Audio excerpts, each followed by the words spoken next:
جب مسلمان فوج کی صورت میں لڑنے کے قابل ہوئے اور قریش کے ساتھ ان کا پہلا مارکا ہوا، اس وقت خالد بن ولید کے لیے ایسے حالات پیدا ہو گئے تھے کہ وہ اس مارکے میں شامل نہ ہو سکے۔ اس کا انہیں بہت افسوس تھا۔ یہ مارکا بدر کا تھا، جس میں 313 مجاہدین اسلام نے 1000 قریش کو شکست دی۔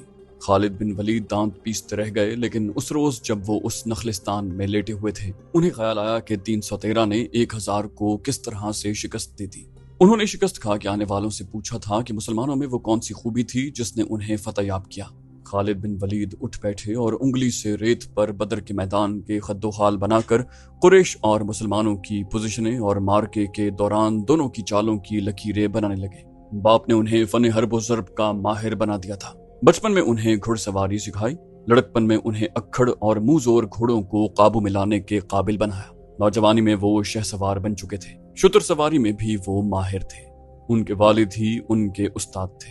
انہوں نے خالد بن ولید کو نہ صرف سپاہی بلکہ سالار بنا دیا۔ خالد بن ولید کو جنگ و جدل اتنی اچھی لگی کہ وہ لڑنے اور لڑانے کے طریقوں پر غور کرنے لگے اور جوانی میں فوج کی قیادت کے قابل ہو گئے۔ انہیں بدر کی لڑائی میں شامل نہ ہونے کا افسوس تھا اور وہ انتقام کے طریقے سوچا کرتے تھے، لیکن اب ان کی سوچوں کا دھارا اور طرف چل پڑا تھا۔ مکے سے روانگی سے کچھ عرصہ پہلے سے وہ اس سوچ میں کھو گئے تھے کہ رسول اکرم صلی اللہ علیہ وسلم نے رکانہ پہلوان کو 3 بار پٹخا تھا۔ بدر میں آپ علیہ السلام نے محض 313 مجاہدین سے 1000 کو شکست دی۔ یہ کوئی اور ہی قوت تھی، لیکن بدر کے مارکے کے بعد ان کے دل میں مسلمانوں کے خلاف انتقام کی آگ سلگ رہی تھی۔ مسلمان مارکے بدر میں قریش کے بعد سے آدمیوں کو قیدی بنا کر لے گئے۔ قریش کے سرداروں کے لیے تو یہ صدمہ تھا ہی، اس کا بہت برا اثر خالد بن ولید نے بھی قبول کیا۔ انہیں یاد تھا کہ جب بدر کا مارکا لڑا جا رہا تھا اور مکے میں کوئی خبر نہیں پہنچ رہی تھی کہ مارکے کا انجام کیا ہوا، مکے کے لوگ بدر کی سمت دیکھتے رہتے تھے کہ ادھر سے کوئی سوار دوڑا آئے گا اور فتح کی خبر سنائے گا۔ آخر ایک روز ایک شتر سوار آتا نظر آیا۔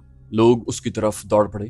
سوار نے عرب کے رواج کے مطابق اپنا کرتا پھاڑ دیا تھا اور وہ روتا ہوا آ رہا تھا۔ بری خبر لانے والے قاصد ایسا ہی کیا کرتے۔ جب وہ لوگوں کے درمیان پہنچا تو اس نے روتے ہوئے بتایا کہ اہل قریش کو بہت بری شکست ہوئی ہے۔ جس کے عزیز رشتہ دار لڑنے گئے تھے وہ ایک دوسرے سے آگے بڑھ کر ان کے متعلق پوچھتے تھے کہ وہ زندہ ہیں، زخمی ہیں یا مارے گئے ہیں۔ شکست خوردہ قریش پیچھے آ رہے تھے۔ مارے جانے والوں میں 17 افراد خالد کے قبیلے بنو مخزوم کے تھے اور ان سب کے ساتھ خالد کا خون کا بڑا قریبی رشتہ تھا۔ ابو جہل بھی مارا گیا تھا۔ خالد کا بھائی جس کا نام ولید تھا جنگی قیدی بن گیا۔ ابو سفیان جو کہ قریش کے سرداروں کا سردار تھا اور اس کی بیوی ہند بھی موجود تھے۔ ہند نے پوچھا، کچھ میرے باپ اور میرے چچا کے متعلق بتا اے قاصد۔ قاصد نے کہا، تمہارا باپ عتبہ علی اور حمزہ کے ہاتھوں مارا گیا اور تمہارے چچا شیبہ کو اکیلے حمزہ نے قتل کیا ہے اور تمہارا بیٹا حنظلہ علی کے ہاتھوں مارا گیا ہے۔ ابو سفیان کی بیوی ہند نے پہلے تو حضرت علی اور حضرت حمزہ کو بلند آواز سے برا بھلا کہا، پھر بولی، اللہ کی قسم، میں اپنے باپ اور اپنے چچا اور اپنے بیٹے کے خون کا بدلہ لوں گی۔ ابو سفیان پر خاموشی طاری تھی۔ خالد بن ولید کا خون کھول رہا تھا۔ قریش کے 70 آدمی مارے گئے تھے اور جو جنگی قیدی ہوئے تھے ان کی تعداد بھی اتنی ہی تھی۔ خالد اٹھے، دری جھاڑ کر لپیٹی اور گھوڑے کی زین کے ساتھ باندھ کر سوار ہوئے اور مدینہ کی سمت چل پڑے۔ انہوں نے ذہن کو یادوں سے خالی کر دینا چاہا، لیکن ان کا ذہن مدینہ پہنچ جاتا جہاں رسول اللہ صلی اللہ علیہ وسلم تھے اور جو تبلیغ اسلام کا مرکز بن گیا تھا۔ آپ علیہ السلام کا خیال آتے ہی اس کا ذہن پیچھے چلا جاتا اور اسے وہ منظر دکھاتا جس کے خالق حضور صلی اللہ علیہ وسلم تھے۔ اس کے ذہن میں ہند کے الفاظ یاد آئے جو اس نے اپنے خاوند ابو سفیان سے کہے تھے، میں اپنے باپ اور چچا کو بھول سکتی ہوں۔ ہند نے کہا تھا، کیا میں اپنے لخت جگر حنظلہ کو بھی بھول جاؤں؟ ماں اپنے بیٹے کو کیسے بھول سکتی ہے؟ اللہ کی قسم، میں محمد کو اپنے بیٹے کا خون معاف نہیں کروں گی۔ یہ لڑائی محمد نے کروائی ہے، میں حمزہ اور علی کو نہیں بخشوں گی، وہ میرے باپ، میرے چچا اور میرے بیٹے کے قاتل ہیں۔ ابو سفیان نے کہا تھا، میرے خون کو صرف میرے بیٹے کا قتل گرما رہا ہے، مجھ پر اپنے بیٹے کے خون کا انتقام فرض ہو گیا ہے۔ میں سب سے پہلے یہ کام کروں گا کہ محمد کے خلاف زبردست فوج تیار کر کے اسے آئندہ لڑنے کے قابل نہیں چھوڑوں گا۔ مشہور مورخ اور واقع نگار واقدی لکھتا ہے کہ اگلے ہی روز ابو سفیان نے تمام سرداروں کو بلایا۔ ان میں زیادہ تعداد ان سرداروں کی تھی جو کسی نہ کسی وجہ سے جنگ بدر میں شریک نہیں ہو سکے تھے، اور ان میں سے ہر ایک کا کوئی نہ کوئی عزیز اس جنگ میں مارا گیا تھا۔ سب انتقام کا ارادہ لے کر اکٹھے ہوئے۔ کیا مجھے زیادہ باتیں کرنے کی ضرورت ہے؟ ابو سفیان نے کہا، میرا اپنا جوان بیٹا مارا گیا ہے، اگر میں انتقام نہیں لیتا تو مجھے جینے کا کوئی حق نہیں۔ سب ایک ہی بار بولنے لگے۔ وہ اس پر متفق تھے کہ مسلمانوں سے بدر کی شکست کا انتقام لیا جائے۔ خالد بن ولید نے کہا، لیکن آپ میں سے کوئی بھی اپنے گھر میں نہ بیٹھ رہے۔ بدر میں ہم صرف اس لیے ذلت میں گھرے کہ سردار گھروں میں بیٹھے رہے اور ان لوگوں کو لڑنے بھیج دیا جو قریش کی عظمت کو نہیں سمجھتے تھے۔ خالد کے چچا زاد بھائی اکرمہ جو ابو جہل کا بیٹا تھا بولا، کیا صفوان بن امیہ کے باپ کو بھی قریش کی عظمت کا خیال نہیں تھا؟ وہ برہم ہوا۔ تم کہاں تھے الولید کے بیٹے؟ ابو سفیان نے کہا، ہم یہاں ایک دوسرے سے لڑنے کے لیے اکٹھے نہیں ہوئے۔ خالد، تمہیں ایسی بات نہیں کہنی چاہیے تھی جس سے کوئی اپنی بے عزتی محسوس کرے۔ خالد بن ولید نے کہا تھا، ہم میں سے کوئی بھی عزت والا نہیں رہا، ہم سب اس وقت تک بے عزت رہیں گے جب تک ہم محمد اور اس کے چیلوں کو ہمیشہ کے لیے ختم نہیں کر دیتے۔ مجھے اپنے گھوڑے کے سموں کی قسم، میرے خون کی گرمی نے میری آنکھیں جلا دی ہیں۔ ان آنکھوں کو مسلمانوں کا خون ٹھنڈا کر سکتا ہے۔ میں پھر کہوں گا کہ اب سردار آگے ہوں گے اور میں جانتا ہوں کہ میں میدان جنگ میں کہاں ہوں گا، لیکن جنگ میں ہمارا جو سردار ہوگا میں اس کے حکم کا پابند رہوں گا، اور اگر میں سمجھوں گا کہ مجھے سردار نے ایسا حکم دیا ہے جو ہمیں نقصان دے گا تو میں ایسا حکم نہیں مانوں گا۔ سب نے متفقہ طور پر ابو سفیان کو اپنا سردار مقرر کیا۔ اس سے ایک روز پہلے اہل مکہ کا ایک قافلہ فلسطین سے مکہ واپس آیا تھا۔ یہ تجارتی قافلہ تھا۔ مکہ کے باشندے خصوصاً قریش کے ہر خاندان نے اس تجارت میں حصہ ڈالا تھا۔ اس قافلے میں کم و بیش 1000 اونٹ تھے اور جو مال گیا تھا اس کی مالیت 50,000 دینار تھی۔ قافلے کا سردار ابو سفیان تھا جس نے 50,000 پر 50,000 دینار منافع کمایا تھا۔ قافلے سے واپسی کا راستہ مدینہ سے گزرتا تھا۔ مسلمانوں کو وہ پتہ چل گیا۔ انہوں نے پورے قافلے کو گرفتار کرنے کا ارادہ کیا اور ایک مقام پر قافلے کو گھیرے میں لے لیا، لیکن وہ زمین ایسی تھی کہ ابو سفیان نے ایک ایک آدمی اور ایک ایک اونٹ کو زمین کے اونچے نیچے خد و خال سے فائدہ اٹھاتے ہوئے گھیرے سے نکال دیا۔ خالد بن ولید کا گھوڑا خرامہ خرامہ مدینہ کی طرف چلا جا رہا تھا، مگر خالد کا ذہن پیچھے کو سفر کر رہا تھا۔ انہیں اس وقت کا جب قریش انتقام کی اسکیم بنانے کے لیے اکٹھے ہوئے تھے، ایک ایک لفظ جو کسی نے کہا تھا سنائی دے رہا تھا۔ ابو سفیان نے کہا تھا، اگر تم نے مجھے اپنی سرداری دی ہے تو میرے ہر فیصلے کی پابندی تم پر لازم ہے۔ سب سے پہلے خالد بن ولید نے کہا، میرا پہلا فیصلہ یہ ہے کہ میں نے ابھی 50,000 دینار منافع سب میں تقسیم نہیں کیا، وہ میں تقسیم نہیں کروں گا، یہ مسلمانوں کے خلاف فیصلہ کن جنگ میں استعمال ہوگا۔ سب سے پہلے خالد بن ولید نے کہا، مجھے اور میرے خاندان کو یہ فیصلہ منظور ہے۔ پھر منظور ہے ایسا ہی کرو کی آوازیں اٹھی۔ ابو سفیان نے پھر کہا، میرا دوسرا حکم یہ ہے، جنگ بدر میں ہمارے جو آدمی مارے گئے ہیں ان کے لواحقین آہوزاری کر رہے ہیں۔ میں نے مردوں کو دھاڑے مارتے اور عورتوں کو بین کرتے سنا ہے۔ اللہ کی قسم، جب آنسو بہ جاتے ہیں تو انتقام کی آگ سرد ہو جاتی ہے۔ آج سے بدر کے مقتولین پر کوئی نہیں روئے گا۔ اور میرا تیسرا حکم یہ ہے کہ مسلمانوں نے بدر کی لڑائی میں ہمارے جن آدمیوں کو قید کیا ہے ان کی رہائی کے لیے کوئی کوشش نہیں کی جائے گی۔ تم جانتے ہو کہ مسلمانوں نے قیدیوں کی رہائی کے لیے ان کے درجے مقرر کر دیے ہیں اور ان کا فدیہ 1000 سے 40 درہم مقرر کیا ہے۔ ہم مسلمانوں کو 1 درہم بھی نہیں دیں گے، یہ رقم ہمارے ہی خلاف استعمال ہوگی۔ خالد بن ولید کو گھوڑے کی پیٹھ پر بیٹھے اور مدینہ کی طرف جاتے ہوئے جب وہ لمحے یاد آ رہے تھے تو ان کی مٹھیاں بند ہو گئیں۔ غصے کی لہر ان کے سارے وجود میں بھر گئی۔ وہ وقت بہت پیچھے رہ گیا تھا، لیکن اب بھی ان کے اندر غصہ بیدار ہو گیا تھا۔ انہیں غصہ اس بات پر آیا کہ اجلاس میں طے تھا کہ مسلمانوں کے پاس مکہ کا کوئی آدمی اپنے قیدی کو چھڑانے مدینہ نہیں جائے گا، لیکن ایک آدمی چوری چھپے مدینہ چلا جاتا اور اپنے عزیز رشتہ دار کو رہا کروا لاتا۔ ابو سفیان نے اپنا حکم واپس لے لیا۔ خالد بن ولید کا اپنا ایک بھائی جس کا نام ولید تھا مسلمانوں کے پاس جنگی قیدی تھا۔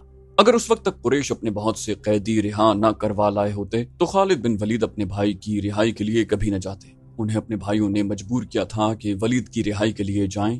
انہیں یاد آ رہا تھا کہ وہ اپنے وقار کو ٹھیس پہنچانے پر آمادہ نہیں تھے، لیکن انہیں ایک خیال آیا تھا، وہ یہ تھا کہ رسول کریم صلی اللہ علیہ وسلم بھی اسی کے قبیلے کے تھے اور آپ علیہ السلام کے پیروکار یعنی جو مسلمان ہو گئے تھے وہ بھی قریش اور اہل مکہ سے تھے۔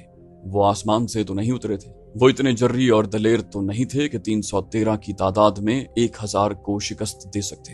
اب ان میں کیسی قوت آ گئی ہے کہ وہ ہمیں نیچا دکھا کر ہمارے آدمیوں کی قیمتیں مقرر کر رہے ہیں۔ خالد بن ولید نے سوچا، انہیں ایک نظر دیکھوں گا، محمد صلی اللہ علیہ وسلم کو غور سے دیکھوں گا، اور وہ اپنے بھائی ہشام کو ساتھ لے کر مدینہ چلے گئے۔ انہوں نے اپنے ساتھ 4000 درہم باندھ لیے تھے۔ انہیں معلوم تھا کہ بنو مخزوم کے سردار الولید کے بیٹے کا فدیہ 4000 درہم سے کم نہیں ہوگا، اور ایسا ہی ہوا۔ اس نے مسلمانوں کے ہاں جا کر اپنے بھائی کا نام لیا تو ایک مسلمان نے، جو قیدیوں کی رہائی اور فدیے کی وصولی پر مامور تھا، کہا کہ 4000 درہم ادا کرو۔ خالد کے بھائی ہشام نے کہا، ہم فدیے میں کچھ رعایت چاہتے ہیں، تم لوگ آخر ہم میں سے ہو، کچھ پرانے رشتوں کا خیال کرو۔ مسلمانوں نے کہا، اب ہم تم میں سے نہیں ہیں، ہم اللہ کے رسول صلی اللہ علیہ وسلم کے حکم کے پابند ہیں۔ ہشام نے پوچھا، کیا ہم تمہارے رسول اللہ سے بات کر سکتے ہیں؟ خالد بن ولید نے گرج کر کہا، ہشام، میں اپنے بھائی کو اپنے وقار پر قربان کر چکا تھا، مگر تم مجھے ساتھ لے آئے، یہ جتنا مانگتے ہیں اتنا ہی دے دو، میں محمد کے سامنے جا کر رحم کی بھیک نہیں مانگوں گا۔ اس نے درہموں سے بھری تھیلی مسلمانوں کے سامنے پھینکتے ہوئے کہا، اور ہمارے بھائی کو ہمارے حوالے کر دو۔ رقم گنی جا چکی تو ولید کو خالد اور ہشام کے حوالے کر دیا گیا۔ تینوں بھائی اسی وقت مکہ کو روانہ ہو گئے۔ راستے میں دونوں بھائیوں نے ولید سے پوچھا کہ ان کی شکست کا باعث کیا تھا۔ انہیں توقع تھی کہ ولید، جو کہ ایک جنگجو خاندان کا جوان تھا، انہیں جنگی فہم و فراست اور حرب و ضرب کے طور طریقوں کے مطابق مسلمانوں کی جنگی چالوں کی خوبیاں اور خامیاں بتائے گا، مگر ولید کا انداز ایسا اور اس کے ہونٹوں پر مسکراہٹ ایسی تھی جیسے اس پر کوئی پراسرار اثر ہو۔ خالد بن ولید نے اس سے پوچھا، ولید، کچھ تو بتاؤ، ہمیں اپنی شکست کا انتقام لینا ہے۔ قریش کے تمام سردار اگلی جنگ میں شامل ہو رہے ہیں، ہم ارد گرد کے قبائل کو بھی ساتھ ملا رہے ہیں، اور وہ مکے میں جمع ہونا شروع بھی ہو گئے ہیں۔ ولید نے کہا، سارے عرب کو اکٹھا کر لو خالد، تم مسلمانوں کو شکست نہیں دے سکو گے۔ میں نہیں بتا سکتا کہ محمد صلی اللہ علیہ وسلم کے ہاتھ میں کوئی جادو ہے، یا ان کا نیا عقیدہ سچا، یا کیا بات ہے کہ میں نے ان کا قیدی ہوتے ہوئے بھی انہیں ناپسند نہیں کیا۔ ہشام نے کہا، پھر تم اپنے قبیلے کے غدار ہو، غدار ہو یا تم پر ان کا کوئی جادو اثر کر گیا ہے۔ وہ یہودی پیشوا ٹھیک کہتا تھا کہ محمد کے پاس کوئی نیا عقیدہ ہے اور نیا مذہب نہیں، اس کے ہاتھ میں کوئی جادو آ گیا ہے۔ خالد بن ولید نے کہا، جادو ہی تھا، ورنہ بدر میں قریش شکست کھانے والے نہیں تھے۔ ولید جیسے ان کی باتیں سن ہی نہیں رہا تھا، اس کے ہونٹوں پر تبسم تھا اور وہ مڑ مڑ کر مدینہ کی طرف دیکھتا تھا۔ مدینے سے کچھ دور ذی الحلیفہ نام کی ایک جگہ ہوا کرتی تھی۔ تینوں بھائی وہاں پہنچے تو رات گہری ہو چکی تھی۔ رات گزارنے کے لیے وہ وہیں رہ گئے۔ صبح آنکھ کھلی تو ولید غائب تھا، اس کا گھوڑا بھی وہاں نہیں تھا۔ خالد اور ہشام سوچ سوچ کر اس نتیجے پر پہنچے کہ ولید واپس مدینہ چلا گیا ہے۔ انہوں نے دیکھا کہ اس پر کوئی اثر تھا، یہ اثر مسلمانوں کا ہی ہو سکتا تھا۔ دونوں بھائی مکے آ گئے۔ چند دنوں کے بعد انہیں مکے میں ولید کی زبانی پیغام ملا کہ اس نے محمد صلی اللہ علیہ وسلم کو خدا کا سچا رسول تسلیم کر لیا ہے، اور وہ آپ علیہ السلام کی شخصیت اور باتوں سے اتنا متاثر ہوا کہ اس نے اسلام قبول کر لیا۔ مورخین لکھتے ہیں کہ ولید بن الولید رسول اکرم صلی اللہ علیہ وسلم کے منظور نظر تھے، اور انہوں نے مذہب میں بھی اور کفار کے ساتھ مارکہ آرائی میں بھی نام پیدا کیا۔ خالد بن ولید کو اس وقت بہت غصہ آیا تھا۔ ایک تو ان کا بھائی گیا، دوسرے 4000 درہم گئے۔ چونکہ قریش اور مسلمانوں کے درمیان خونی دشمنی پیدا ہو چکی تھی، اس لیے مسلمانوں نے یہ رقم واپس نہ کی۔ رقم واپس نہ کرنے کی دوسری وجہ یہ تھی کہ ولید نے رسول کریم صلی اللہ علیہ وسلم کو بتا دیا تھا کہ قریش مسلمانوں کے خلاف فیصلہ کن جنگ کی تیاری کر رہے ہیں، اور اس کے لیے بے انداز درہم اور دینار اکٹھے کیے جا چکے ہیں۔ خالد بن ولید مدینہ کی طرف چلے جا رہے تھے۔ انہیں افق سے ایک کوہان سی ابھری ہوئی نظر آنے لگی۔ خالد بن ولید جانتے تھے کہ یہ کیا ہے۔ یہ احد کی پہاڑی تھی جو مدینے سے 4 میل شمال میں ہے۔ اس وقت خالد ریت کی بڑی لمبی اور کچھ اونچی ٹیکری پر چلے جا رہے تھے۔ خالد کے ہونٹوں سے سرگوشی نکلی، احد، اور انہیں اپنی للکار سنائی دی، میں ابو سلیمان ہوں۔ اس کے ساتھ ہی انہیں ایک خوریز جنگ کا شور و غل اور سینکڑوں گھوڑوں کے ٹاپ اور تلواریں ٹکرانے کی آوازیں سنائی دیں۔ خالد بن ولید یہ جنگ لڑنے کے لیے بےتاب تھے، اور انہوں نے وہ جنگ لڑی۔ خالد بن ولید کا ذہن پیچھے ہی ہٹتا گیا۔ 4 ہی سال پہلے کا واقعہ تھا۔ مارچ 625 عیسوی شوال 3 ہجری کے مہینے میں قریش نے مدینہ پر حملہ کرنے کے لیے جو لشکر تیار کیا تھا وہ مکے میں اکٹھا ہو چکا تھا۔ اس کی کل تعداد 3000 تھی۔ اس میں 700 افراد نے زرہ پہن رکھی تھی، گھڑ سوار 200 کے لگ بھگ تھے، اور رسد اور سامان جنگ 3000 اونٹوں پر لدا ہوا تھا۔ یہ لشکر کوچ کے لیے تیار تھا۔ خالد بن ولید کو ایک روز پہلے کی بات کی طرح یاد تھا کہ اس لشکر کو دیکھ کر وہ کس قدر خوش ہوا تھا۔ انتقام کی آگ بجھانے کا وقت آ گیا تھا۔ اس لشکر کا سالار اعلیٰ ابو سفیان تھا، اور خالد اس لشکر کے ایک حصے کے کمانڈر تھے۔ ان کی بہن بھی اس لشکر میں ساتھ جا رہی تھی۔